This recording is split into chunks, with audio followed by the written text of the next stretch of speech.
Hey guys, today we're going to be checking out Halo Escalations 11 through 15 with Archo. Hello. So far they've been fun to check out, but at the same time, if I was a Halo fan, there are times I'd be screaming to the hilt because, yeah, what they did to Team Black, what they did with the reunion of, John 117's original group, I would have been sitting there just grinding my teeth as a fan. Yeah. So, here we go. Hello Escalation number 11.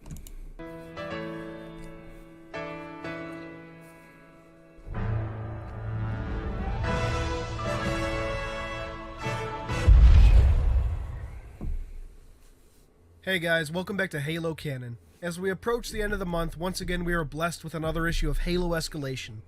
This time around, I'm pretty satisfied. Issue 11 marks the departure of Brian Reed and the start of Duffy Dobrew's tenure. It's a wonderful change of pace that, while not perfect, is certainly welcome. Duffy DeBruce sounds exactly what I expect from a protagonist in a Marvel comic. Now that you say it, yeah, it kind of does. So without further ado, let's dive in.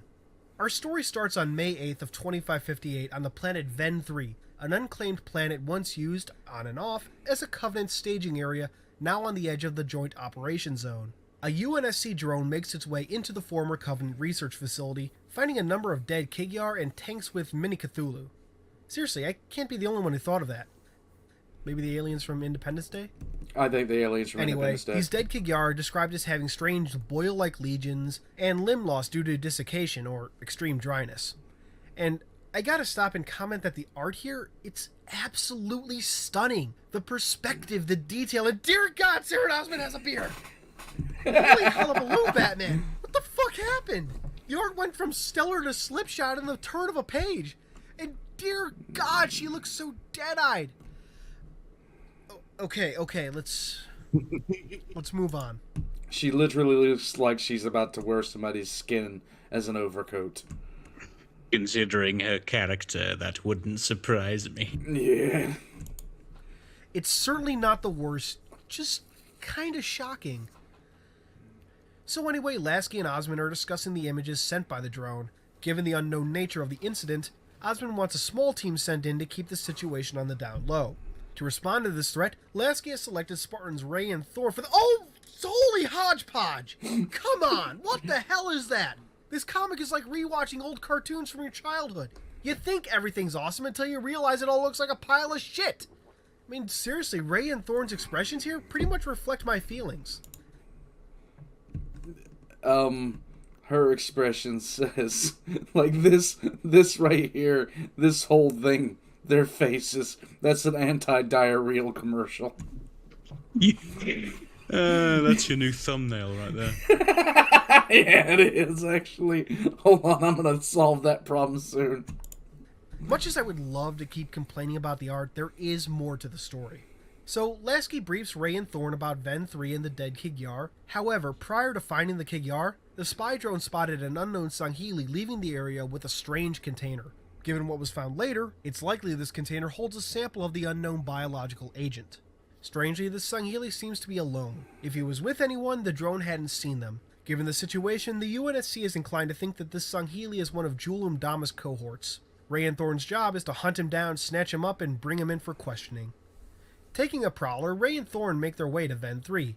As they make their way towards the mysterious Sangheili's last known location, they find themselves in a narrow canyon and a jamming field.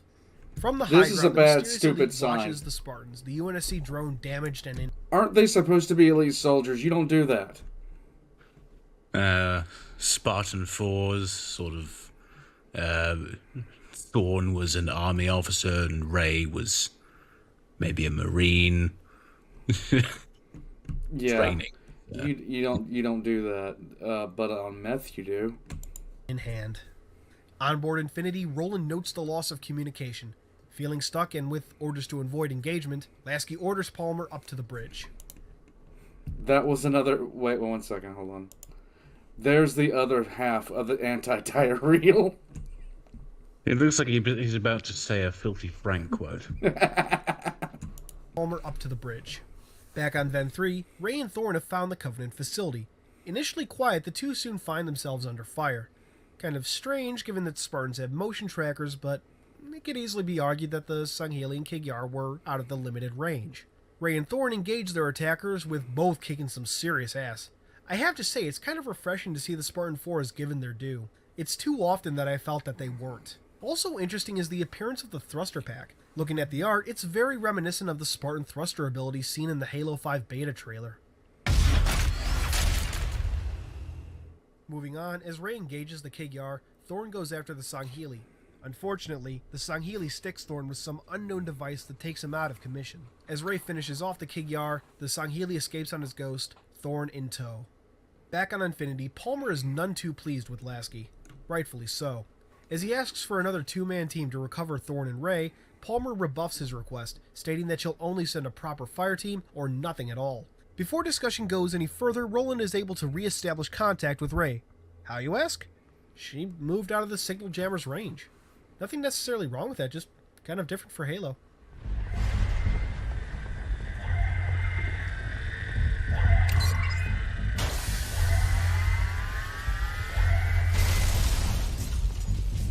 It's so easy to do. Press a button and go. Anyway, Ray, following the mysterious Sangheili, stumbles upon a huge Kig-Yar operation. As it turns out, Ven 3 is being used as a pirate's nest, with slaving and weapons trade both active trades. Let's stop for a moment, though, and look at this one panel. What in the hell are these things? I mean, we see humans, an Ungoi, but what the hell are these? Female Sangheili? Female Jurohanai? Some entirely new species? Bad art? I lean toward the latter. Bad art. Please say it's bad art.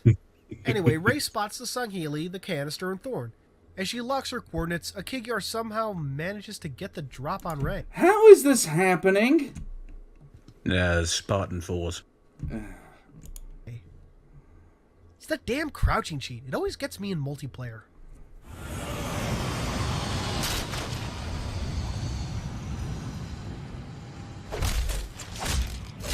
Assassination. On Infinity, Lasky finally decides to take action, ordering Roland to head for Ven 3 and Palmer to have all Spartan teams on deck. So, that's Halo Escalation 11. The writing is a vast improvement over the last few issues, almost on par with some of Chris Schlurf's stuff.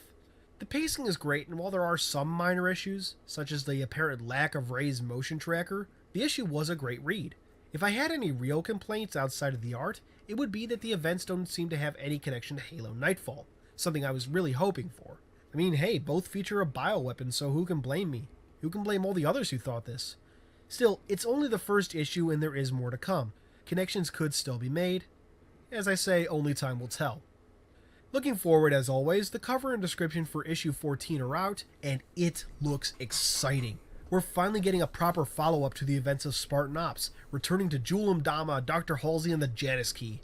Perhaps even more exciting is that this will mark the arrival of a new artist, Sergio Arino. Google that name if you want a preview of his art. When you do, I think you'll understand why I'm excited for this new artist. Issue 14 will also mark the start of a 4-part story arc, and I cannot wait for that. Well, thank you all for joining me as always. For now, this has been I seriously need to make the new thumbnail art that one particular image. Here we go with issue number 12.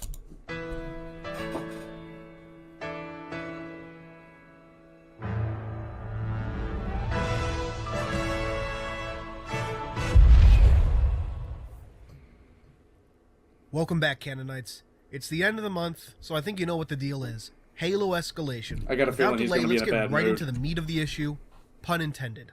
Our story picks up right where the last issue left off. It seems the Kig-Yar was able to get the drop on Ray, in short, because she was careless. Great. Just what I need, more fodder for the Spartan 4 haters. Anyway, after I have a feeling he's addressing you. eliminating the Kig-Yar, she's able to re-establish contact with Infinity, receiving news that Palmer and Majestic are on their way to provide backup. Ray, meanwhile, finds a beat-up old Spectre, using it to make her way into the pirate's nest. It's actually pretty awesome to see the Spectre return outside of Halo 2's remastered campaign, and we even get to see a stolen Separatist Phantom. Stuff like that always makes me smile. On the other hand, stuff like this gives me heartburn. Seriously, the faces are so bad that I actually get a burning sensation in my chest. I swear, everything else looks great, it's just the damn human faces. Anyway, at the heart of the pirate's nest, the unknown Sangheili meets with the queen of this band of pirates, offering to sell her Spartan Thorn. A deal is quickly brokered, but the actual trade-off is interrupted by Spartan Ray. With the Kigyar guards dead and the Sangheili escaping, Ray is able to broadcast Thorn's location to Palmer and gives chase to the Sangheili. In space, Lasky is taking on the measly number of ships that the Kigyar Queen had at her disposal. As would be expected, Infinity is kicking ass, and honestly, it's about goddamn time. Meanwhile, Ray quickly catches up with Sangheili and takes him down. However, before a proper arrest can be made, Oni shows up to intervene. They order Ray to stand down and escort the Sangheili aboard their prowler, leaving Ray and readers to wonder what the fuck just happened. I'm wondering what the fuck just happened. Oni just magically shows up. They have stealth ships. No, they're fucking idiots. Our issue comes to an end as Lasky and Palmer discuss the aftermath of the events on Ven 3. Lasky notes that during his debrief with Admiral Osman, he was expecting the worst. He let what was meant to be a clandestine mission break out into a mini-war. However, he found that Osman was strangely satisfied with the outcome of events. When Palmer asks after the mysterious Sangheili, Lasky notes that Osman ordered him to drop it. Lasky further explains that, pursuing suspicions following his talk with Osman, he was able to call in a favor and get a look at a 6-month-old Oni memo to the top brass. The memo spoke of a growing threat from a band of Kigyar pirates. This next part, however, makes me absolutely giddy. Lasky speculates that Oni had staged the lab accident and hired a Sangheili merc to steal the fake bioweapon. Naturally, the UNSC, or rather Oni, would send a couple Spartans to track down the Elite would lead them into a trap, forcing Infinity to go all out and lay waste to the pirates. I love this part so damn much, and it's a really good twist that I did not see coming. Oni's actions in this story arc really harken back to the way we knew the organization in the early days of Halo, specifically during the days of Nyland. This is the Oni fans have been wanting back, and I hope we see more stuff like this. This is what we expect from an intelligence agency. And that's it for issue 12. I absolutely loved it. That was This short. was definitely one of the stronger story arcs, and the twist ending was absolutely brilliant. I also loved seeing some classic vehicles, and a Kigyar female for once. Kigyar are a matriarchal society, so it's utterly surprising how rare a female is. Anyway, looking forward, our next 4 issues are a direct follow-up to Spartan Ops, and I cannot wait to get into the story of the Janus Key. Okay. This new writer, Duffy Dobrue, has proven himself, at least to me, that he's got a pretty good idea of what he's doing. So that's it for this issue. The next issue releases on December 24th, so I can't say for sure how quick my turnaround on that will be. Just an advance heads up. Still, my top priority is always getting the best review I can as quickly as possible. So that's it for now. Thanks for watching as always, and I'll see you Spartans and Elites next time. Yeah. So ONI didn't do a stupid. No. They found out about a threat, a group of Kigyar pirates who were doing shady shit, and they decided to... I mean, they could have just talked directly to Infinity and sicked them on it, but they, for some reason, instead orchestrated it in a convoluted fashion. Yeah, something security, something. Yeah. Here we go, episode 13.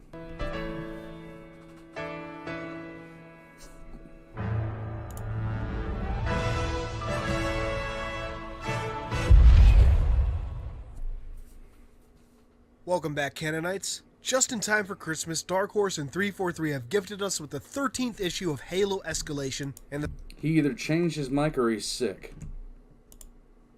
Yeah. Yeah, listen to his voice. the start of a true follow-up to Spartan Ops and the Janus Key storyline. While I'm sad to say that not a whole lot happens, the issue itself is overall decent. So without delay, let's dive in. We start our issue with an introduction to the human relationship with Forerunner technology and a brief recap of Halsey's involvement with Infinity leading up to her capture by Julim Dama. More or less, this bit is just an initiation for the unfamiliar, Remember, this issue is being billed as a jump-in point for new fans, and reminding us of Halsey's state of mind. It is interesting to note that she sees her only goal now is fulfilling the librarian's instruction. Though it would appear on the surface that Halsey has defected, those of us who have spent a whole lot of time investing in the expanded lore know that she rarely works in such simple ways. Jewel is nothing more than a means to an end, and while she may want revenge on those who wronged her, it's extremely unlikely that she wants to wipe out humanity, this being Jewel's ultimate goal. We jump forward to an engagement between the UNSC and Promethean/Covenant forces on the colony of Oban. Fun fact, this is the setting for the multiplayer map, Daybreak. After saving Thorn from a Promethean knight, Commander Palmer, assured of Jewel's presence on Oban, broadcasts Jewel's image to all UNSC forces in an effort to get the Covenant cultist leader. Another Spartan reports a pair of Phantoms having circled back and slipped into a nearby valley, and notes that he marked them for an airstrike. As she and Thorn are surrounded by crawlers, Palmer seems to go absolutely crazy at the possibility of catching or killing Jewel. She makes for a warthog to intercept the Phantoms, demanding Thorn take the gun. Of almost no noteworthiness is the fact that Palmer refers to the warthog as a truck. It's really just a minor thing, but I actually caught myself rereading this page for a few minutes the first time around. Just felt kind of out of place. It does feel kind of weird. Yes. Anyway, for reasons I cannot understand, Palmer makes a run for the Phantoms. Driving like a mad woman, Palmer nearly kills herself and Thorn as they take the warthog over a cliff, bounce off the top of one of the Phantoms, and crash into the valley below. All this just before the Phantoms are destroyed. Holy hell! I thought that we were done with this dumbass version of Palmer. Escalation so far had given her some decent character development, but now we're back to the stupid-ass gung-ho Palmer that embittered many fans to her in the first place. So, we move forward to the debriefing on Infinity, Lasky rightly asking Palmer what the fuck she was thinking. This, of course, leads us to the real bug up Palmer's ass, Catherine Halsey. And this brings me to my biggest issue with Palmer as a character. Her issue with Dr. Halsey. Ever since Spartan Ops, Palmer has made no secret of her extreme dislike of Halsey, and ever since, I have been struggling to understand it. I mean, I get that Halsey is a terrible person in the eyes of many people in universe, but Palmer's hatred has always come off as very personal. We can see how other characters treat Halsey knowing what she's done, and it's an extreme contrast to Palmer's hatred. Don't worry, Roland. We'll take her off your hands again shortly. And now we're letting the war criminal touch things. I could type for her, if that'd make you feel better. It would help. She installed these engines. No one in the UNSC understands them as well as she does. Hey!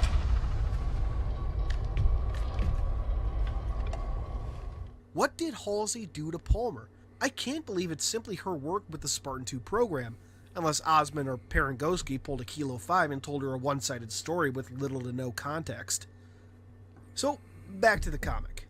So after some back and forth, we see, again, that Lasky and Palmer don't really see eye to eye on the Halsey situation. Lasky wanting to bring her in, Palmer wanting to kill her. After the debriefing, Palmer meets up with Dr. Glassman, who is pretty much just being Dr. Glassman. Does anyone else really hate this character? He messes around with one Forerunner artifact only to be teleported and captured by the Covenant. And what does he do with the very next artifact he gets his hands on? Messes around with it. I really just want to see this guy come to... This guy is the equivalent of poke it with a stick and see what it does. Yes, Steve Irwin of Dangerous Tech. some real harm. Maybe force him to take some shit seriously. Anyway, we discover that a science team is being put together to be led by Glassman for some mission that we never receive any information on. It's doomed. Over the course of their conversation, Glassman brings up Halsey, once again pissing off Palmer. Seriously, why does she hate Halsey? I'm not saying it isn't completely justified, but as I said before, it's such a harsh contrast to how others treat her. So, as Infinity attempts to jump to some new location, they quickly find themselves forced out of slipspace and into an asteroid field. After getting their bearings back, they try to jump again, but to no avail. It seems that something keeps resetting the engine's slipspace coordinates to their current location. Not long after, Roland detects strange energy readings on the nearby planet. With nothing else to do and Glassman at a loss to explain the problems with the engines, their only hope is to investigate the happenings on the planet. Meanwhile, on a Covenant cruiser, it's revealed that Dr. Halsey was essentially able to use an artifact from Requiem to hack into Infinity's Forerunner engines and force them to a specific location. This was in fact the reason for the attack on Oban at the beginning of the issue. Draw in Infinity to make the initial connection. According to Halsey, with a little patience, the other half of the Janus key will essentially be delivered right into her and Jules' hands. I'm not exactly sure what would prompt Lasky to allow the Janus key fragment to leave Infinity, but I guess we'll find out. So, that's issue 13. An okay start to a 4-issue story arc acting as a direct follow-up to Spartan Ops. I would say there's a little too much fluff, but most of my gripes stem from existing issues with certain characters, except for Palmer's suicide run on Oban. That was just stupid-ass bullshit. There's no other way to cut it. But to this comic's credit, it is indeed a great jump-in point for fans who haven't been keeping up with the comics, and I'm still excited to see where this story is headed. While I doubt much will actually happen, I am still hoping for some sort of revelation or event that might feed into Halo 5's story. Anyway, that's all for now. Merry Christmas. I don't know too much what to say about that. I had the same kind of problem with with Palmer and Halsey. You know, the same kind of issue where it just didn't make any sense for her to be that pissed off against Halsey. Weird.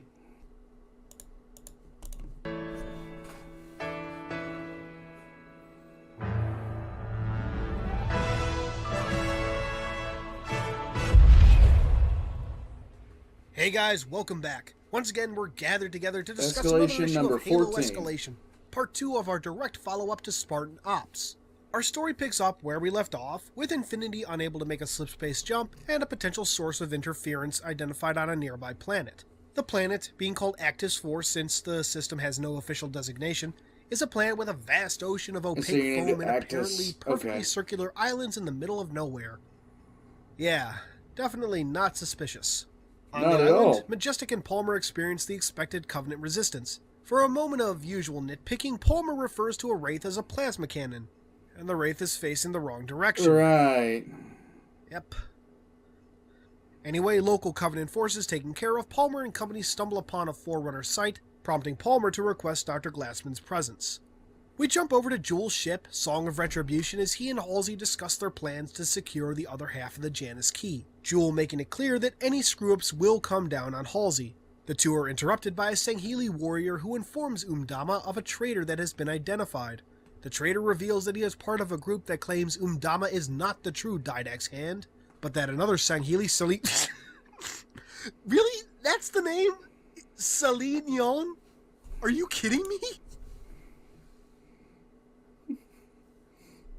I have to pause on that one. Mm-hmm. His Holiness, Celine Neon. Celine Dion.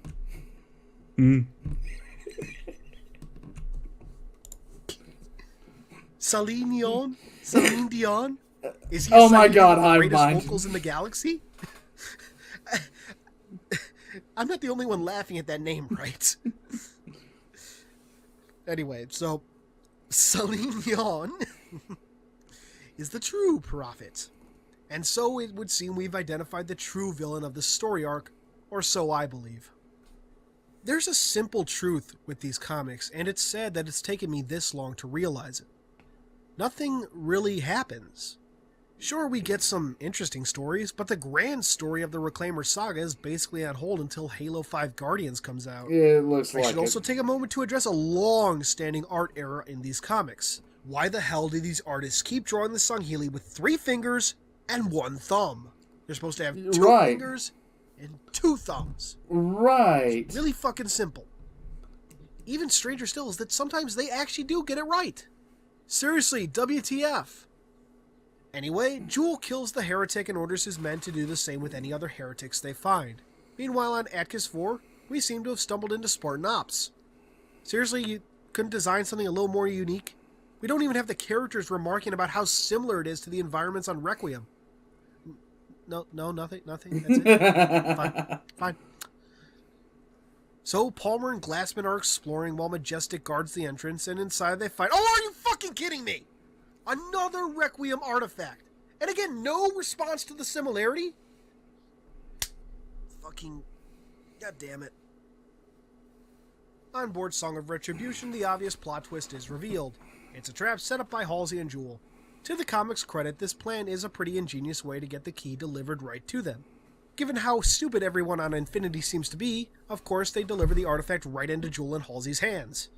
Though, in defense of the Infinity crew, none of them are aware of how important the key is, or what it does. Why? I don't like it when they make characters... What is up with her face? The artist had a stroke. Oh, God. On both of them. I don't like it when they make characters stupid just to serve a plot point. And I will say, Palmer, seemingly from recent experience, is pretty quick to say no to any notion of bringing the new artifact on board Infinity. Anyway, as Infinity gets ready to move the key, Jules' forces move into place to retrieve the key once it's delivered to the surface of Atkiss 4. Unfortunately, somebody jumps the gun and shoots the Pelican out of the sky. As both the UNSC and Jules' forces scramble to find out who shot the thing down, it is revealed that the shooter was in fact Celine... I'm sorry, just... It sounds like a... My God, his name's horrible. The true shooter was Celine Yon and his splinter group. The comic ends with Salih in possession of the Janus Key fragment, Jules' forces preparing to engage Infinity, and Jewel heading to Atkiss 4's surface to discover who shot down the Pelican and end him. And that's issue 14. Overall, a pretty good issue. As I said in my last video, I'm not really expecting any major events to occur, but I'm certainly interested in the story of a splinter faction within Jules' forces. It's an interesting way to engross the reader without having to make any serious story decisions that may leave the larger fanbase confused. Of course, at the same time, I'm kind of disappointed that we have this ongoing comic series that basically amounts to a little more than a disappointed that the main bad guy's name is Celine Dion. Again, I'm disappointed it took me this long to figure out. They are planning these storylines around the future trade paperbacks, which will always contain 6 issues. So there goes any real long-term story investment. And that pretty much wraps up this review of Halo Escalation. Looking forward, our next 2 issues will conclude the Janus Key story arc, and issue 17 will begin a 2-parter called The Glass Horizon. The official description is as follows. An action-packed survival tale on the treacherous and barren glasslands of a Covenant-ravaged colony world, and a Spartan 4's mysterious origin revealed in this 2-part thriller. At the risk of setting myself up for disappointment, I don't really want to jump the gun on getting excited. Be disappointed. Nevertheless, the idea of looking into a Spartan's mysterious origin is intriguing, especially since all Spartan 4s should, at least for the UNSC, be pretty well documented. Perhaps it's a revelation to the reader. Also of interest is the new Covenant ship design on the cover. There are several ships that we have never seen before that have been mentioned in the fiction. So perhaps one of these ships is something that we've heard of, but never seen. Here's hoping. For now, this has been Halo Canon, and I'll see you Spartans and Elites next time. Plot point by stupidity is... I just don't like it. Yes, it is cringe. Cringe. Oh, come on. Pressing buttons is hard. But Dun, dun.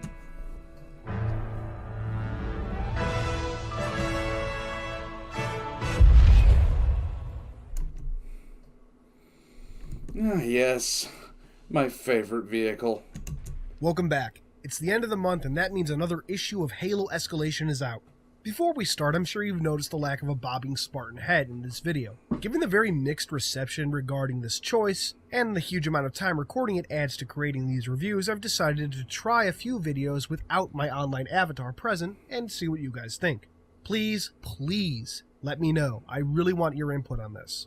Anyway, on to the comic.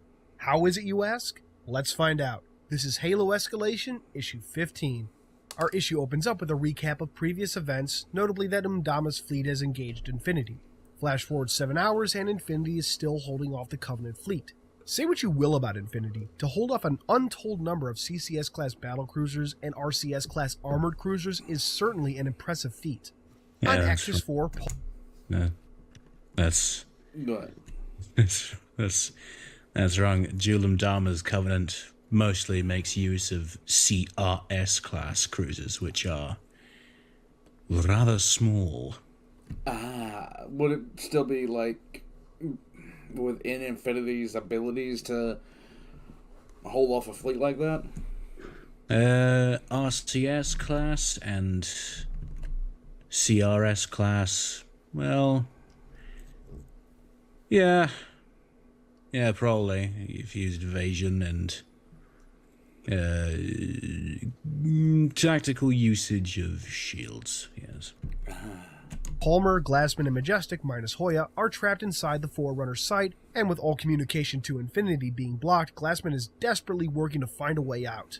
Luckily, the planet has a translocation grid. Unfortunately, Glassman doesn't know where the system will spit them out. To Glassman's credit, he's actually being careful about where he wants to send them, even recalling his past experience on Requiem.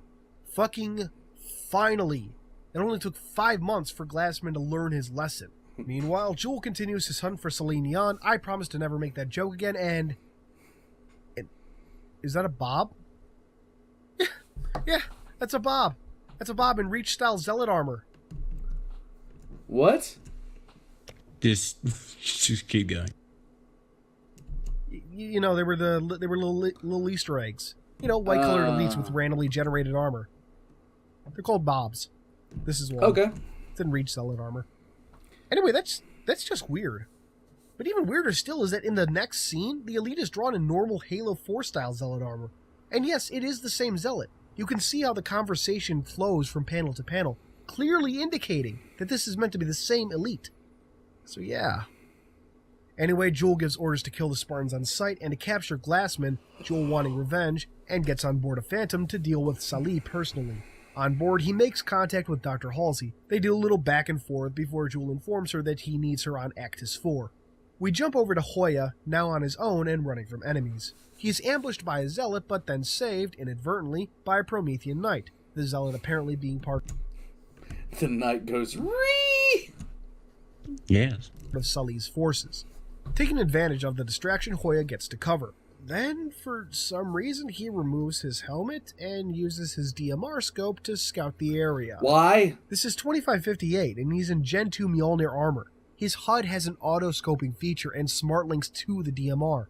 I can't think of any reason for him to do this. Anyway, Hoya scouts around and spots Dr. Halsey making landfall. Back with Palmer and crew, a literal army of Zealots is slowly making their way past the small number of defenses the Spartans have been able to erect. Ray reports that Hoya was able to make contact via a few channels the Covenant had conveniently left open. To the comic's credit, they do explain that the Covenant likely did this to pinpoint the location of UNSC forces should they try to communicate. Ray relays what Hoya discovered, which of course angers Palmer. At another location, we catch up with Salih and his forces, and boy are they taking a beating. I'd like to pause a moment to discuss something of an issue throughout this issue. For whatever reason, every Sangheili is wearing Zealot armor, and for some reason, that armor is appearing in a number of different colors. I mean, look at this scene alone. All very clearly Zealot combat harnesses and in 3 distinct colors. It's interesting to note that, among Jewel's faction, the Storm and Commander ranks have been shown to sport a number of different colored combat harnesses. While the different colors presumably denote sub-rank or specialization, the truth has never been known. However, the Zealot rank has never shown any such diversity until now. Whether this is an art error or done on purpose, I really can't say. Anyway, Considering what I've seen so far, I'm leaning towards art error. it seems that, given the losses and the fact that the Prometheans continue to fight with Jewel, Salih's forces are beginning to lose faith. Salih quickly dismisses any evidence against his proclaimed right to take over, citing the Janus key as a sign that the gods are in his favor. One Sangheili, however, clearly shows he has doubts. It's interesting to note that this particular Sangheili is actually sporting a Halo 3-style minor combat harness. Not only that, but this isn't something that changes as the comic continues, like we did with that Reach Bob, but one that continues through the rest of the comic. It's also weird that he doesn't have any sleeves, much like Sangheili's storm armor. A very strange choice on the part of the artists. Okay. So moving forward, we jump back to Palmer and Company. Glassman has devised where the best place to teleport would be, but at Palmer's request, opens a second portal to a location in the jungle, Palmer hoping to intercept Dr. Halsey. Taking Thorn and Ray with her, she tasks the remaining Spartans to protect Glassman. On the other side of the portal, the group is lucky enough to run into UNSC ground forces, the first to have landed since the surprise attack in the last issue. Meanwhile, in the jungle, Thorn, Ray, and Palmer are hunting down Dr. Halsey. They soon run into a Sangheili, one of Salih's, making contact with Jewel's forces. The Sangheili in question is the one sporting the Halo 3 armor, and he's hoping to make amends for his betrayal. He declares he wishes to return the stolen half of the Janus key and to lead Jewel's forces to Salih's camp. They agree, decreeing that they will come to the traitor rather than the traitor coming to them. Okay. The last command is made by none other than Dr. Halsey. Lucky Palmer, huh? So, much to Thorne and Ray's protest, Palmer says they're going to wait for Halsey to show up and spring a trap on her. And that concludes issue 15. So, let me take a moment to discuss something that's bothered me about Palmer's recent character development. Her determination to kill I legitimately don't like Palmer because of the whole Halsey thing. It doesn't make sense. Yep. Dr. Halsey. I've brought this up in past issues, but it's really shining through in this particular one. I recently played through Spartan Ops, since it was added to the MCC, and I was reminded of Episode 9, Chapter 1. The chapter opens with Palmer very much on board for rescuing Dr. Halsey, so I don't get Palmer's sudden obsession with killing her. Now, if Palmer had only gone so gung-ho after finding out that Halsey was directly helping Jewel, that'd be another story. Hell, even if she weren't endangering the lives of other Spartans, it wouldn't be so bad. However, this has been a thing since issue 13, and she is endangering the lives of others. I'll be honest, I never really hated Palmer in Spartan Ops. Considering she was voiced by Jen Taylor, I was actually pretty on board with Palmer at the start. She was interesting, she was strong, and it seemed like we were going to get a really good character out of her. Things only got better early on in Halo Escalation with Christopher Schlurf. Hell, many Palmer detractors were on board with this new Palmer. But now she's become extremely one-dimensional, being little more than a Halsey hate machine. Pretty to be much. clear, there are plenty of reasons for characters to hate Dr. Halsey. Halsey, albeit under the sanction of Oni, kidnapped and brainwashed children and destroyed the lives of families. This is I true. like Dr. Halsey as a character, but a good part of me hates her as a person. Along with what I've mentioned, she also alienated her daughter and kidnapped Spartans under false pretenses during the Battle of Earth. While aware of the horrors she committed and determined to keep others from being stained, Halsey is, at the end of the day, a terrible person. The amount of good her work has done does not excuse the crimes she's committed. However, this is not why Palmer seems to want Halsey dead, as far as I can tell. It all stems from the Good Doctor's perceived betrayal during Spartan Ops, a betrayal shown to be more than meets the eye. This was a fact that Palmer accepted at one point, but has since been ignored in favor of character traits that have shown to be negative in the eyes of many fans. It's not just hating Halsey that's the problem. Many fans loved Parangoski and Ghost Savonix before Karen Travis butchered the character. It's her disregard for fucking sense. It's almost like 343 are setting Palmer up for some kind of fall, but I doubt that's what's happening. I guess that's enough ranting for this episode. Overall, the comic is pretty good, and I can't wait for the next issue. Despite my issues with Palmer, I am, at the very least, looking forward to a final confrontation between Salih and Jewel, and maybe seeing what role a Harvester might play, but I'm not holding my breath.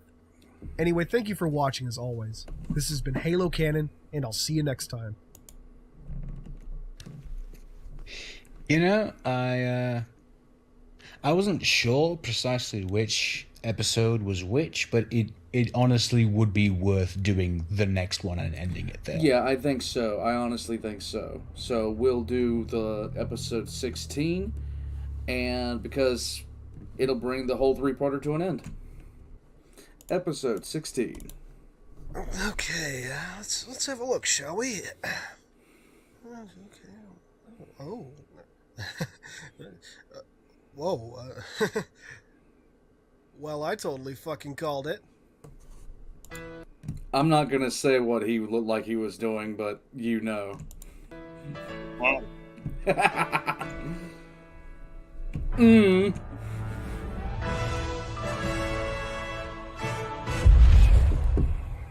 Hey there, Canonites, welcome back. And a hello to my avatar, back by popular demand.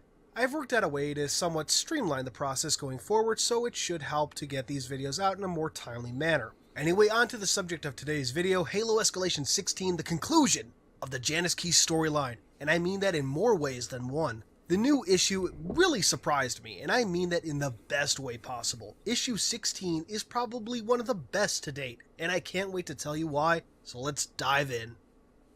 Our issue opens with Spartans Palmer, Ray, and Thorne awaiting Dr. Halsey's arrival. Thorne and Ray try one last time to talk Palmer out of it, but she's not hearing it, even when a full escort shows up to retrieve the artifact. I'd normally make something of a rant here, but I think I made myself clear last week. We jump over to Julum Dama, whose forces continue to make short work of Celine Neon's remaining defectors. We then jump over to Infinity and her support fleet, which is doing quite the number on Jules' fleet. On board Infinity, Lasky asks for an update on the ground forces. Roland reports that he heard from Spartan Grant, which catches Lasky by surprise, him wondering where the hell Spartan Palmer is. Roland reports that she had Glassman open a portal somewhere towards the inner island, taking Ray and Thorne with her. When he asks why, Roland says he's not sure. I can't imagine why he's not sure, seeing as Glassman knows exactly why Palmer did what she did, and a simple call to Glassman would answer Lasky's question. But forgive me for thinking. Back with Palmer and company, all but one Phantom and a Wraith depart, likely for the final assault on Salih's forces. Palmer has Ray and Thorne wait in cover while she goes to retrieve the ghost the former Sangheili traitor had hidden away. Over with Halsey, she and her Sangheili escorts retrieve the Janus Key half, after which one of the zealots kills the traitor. Another zealot is angered, noting that they were supposed to bring the traitor in for questioning, while the first states that they already know where Salih is hiding out, and taking the traitor in is pointless. And then the two get into a brief argument. And I really don't get this. The first zealot says they've known for hours where Salih's forces were, and the second zealot asks why he wasn't told. Seriously, why wasn't he told? There's no reason he shouldn't have been told. The only reason I can think of is that the artist needed to add a couple panels to make sure the comic reached the necessary 22 pages. Oh boy. Okay. Anyway, from off-screen, Thorne and Ray create a distraction with some frags, allowing Palmer to pull off what I must admit is a pretty badass move. With the ghost, she guns it towards the Wraith, jumping off just in time for it to ram right into the Covenant tank, destroying both vehicles and finishing her entrance by killing off one of the zealots. Fuck yeah. Badassery at its finest. Thorne and Ray then move in to support the commander, forcing one of the zealots to carry Dr. Halsey to safety, while the remaining two try to hold off the Spartans. Spoiler alert, they kinda suck at it. The zealot and Halsey don't get far before Palmer catches up, killing the zealot and finally catching the good doctor. I don't know about you guys, but I'm really liking Palmer right now. Can't wait to see how they fuck that up. We briefly jump over to Julum Dama, who is observing harvesters blasting away at Salih's stronghold. I mean, you don't actually see the harvesters, but you know that's what it is. Okay. Harvester on the cover and all that. A zealot approaches Jewel, informing him that they captured Salih trying to escape, presenting the beaten and battered traitor to Jewel. I will say I'm a little disappointed that we didn't get to see these two go toe-to-toe, but it seems pretty clear that Jewel would have won. Moving forward, a storm informs Jewel of the situation regarding Halsey and her escort. We jump back to Palmer and Halsey, Palmer for some reason not killing her. Look, I know why she didn't kill her from a real-world perspective, and I'm glad that she didn't kill Halsey, but we had a whole issue about how much Palmer wanted to kill the good doctor.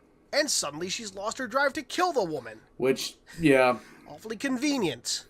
Yep. As Palmer escorts Halsey back to UNSC forces, the two start having a long-awaited discussion. Well, long-awaited by me. Palmer naturally berating the doctor for her defection, Halsey noting that she simply embraced the party, not actively trying to kill her. Palmer tries to discount this rationalization, noting Halsey's status as a war criminal and now a traitor, Halsey instead pointing out how convenient Palmer's thinking is. And finally, fucking finally, Halsey brings up the fact that she had Oni support every step of the goddamn way. Palmer tries to say that Mjolnir and the pride of being a Spartan were soiled by Halsey. Big fucking mistake. And by the way, I told you that. It's about fucking time. Fuck it up. Halsey turns and points out the major hypocrisy Palmer is spouting. To quote, "I am the only reason that armor exists. You can't have it both ways." So fuck yeah. Now, of course, with Palmer being forced to contemplate her views, Halsey takes the opportunity to run. Lucky for her, a harvester is just beyond the edge of the forest, allowing the doctor to make her escape, Janus Key in hand. And of course, why the hell wouldn't you take the artifact once you captured your target, right, Palmer? You've had a hard-on to kill this woman for the last 5 months in-universe, and then you capture her, and not only do you not kill her, you don't take back the fucking artifact, which was the whole point of your mission at this point. Didn't I start this out by saying this was one of the better issues? We then flash forward 3 days, Palmer sitting in an interrogation room. Oh my god, look at her. She looks like fucking Schmeagol. Cocaine's a hell of a drug. Lasky comes by to try and figure out what Palmer was thinking, noting that 2 Oni agents are on board to debrief her. To Palmer's credit, she does own up to the fact. Why can't they draw somebody and make them look somewhat normal from page to page? Why does Palmer look like she spent, instead of 3 days, like 30 months inside of a fucking hunger strike camp. I have absolutely no idea. Jesus, it's fucking bad. The fact that can she only- messed up. I can only suggest that maybe there was a massive time crunch and the artists just didn't have enough time for quality assurance or something. Like, she ages and de-ages 20 years inside of one fucking page. I can't say that I like her much at this point, but I do have a small measure of respect. I don't. The comic comes to a close with Halsey and Jewel uniting the two sections of the Janus Key and the location of the absolute record revealed. So, can I get a holy shit? With Escalation's track record, I was not expecting the story arc to conclude like this. I figured the Janus Key story would just end with the status quo essentially staying the same, not unlike the next 72 hours. But I have never been happier to be proven wrong. The balance of power has shifted and I can't wait to see where things go after this. It only took a year, but Escalation is finally going somewhere. In regards to the main storyline, of course. For those who haven't heard, issue 19, according to the description, will bring us to the absolute record and I cannot wait. And then we have Palmer. I totally fucking called it, by the way. Palmer's actions look like they may result in some serious discipline and maybe even a demotion. Now, I'm sure you've picked up on the fact that I'm excited, but not necessarily for the reason you may think. Now, sure, I'm excited that my prediction was accurate, but more so, this may be the perfect opportunity for Palmer to develop as a character. Her actions, her obsessions have finally bit her in the ass. Even better, her black and white view of things has been seriously challenged. This could potentially open the door for a major change, and I'm really excited to take that journey should the writers decide to follow that path. But also, I totally fucking called it. Issue 16 is a great conclusion to, I'd say, an okay story arc, and I'm happy to see things picking up. While there are still moments of stupidity here and there, this issue is definitely one of the stronger ones by far. The next issue will start the two-parter Glass Horizon, dealing with a mysterious past of a Spartan. I'm not too sure how to feel since the story is apparently about a new character, Spartan Tanaka. I was hoping to learn about Spartan Ray, a character we've been getting to know, but whose past remains a mystery to the fans. Still, I'm trying not to judge the story before it starts. Anyway, that's all for today. This has been Halo Canon, and I'll see you this weekend for some Canon. Yeah, what? It's like, oh, who's it gonna be? It's a new character. Well, what the fuck? But, I mean, most of the characters we already know the origin of. Well, that was Escalations 11 through 16. Archo, what are your thoughts? Well, there's still a way to go, but good old Toa here, good old Halo Canon, his comment that nothing really happens, that theme's going to come back right around the end.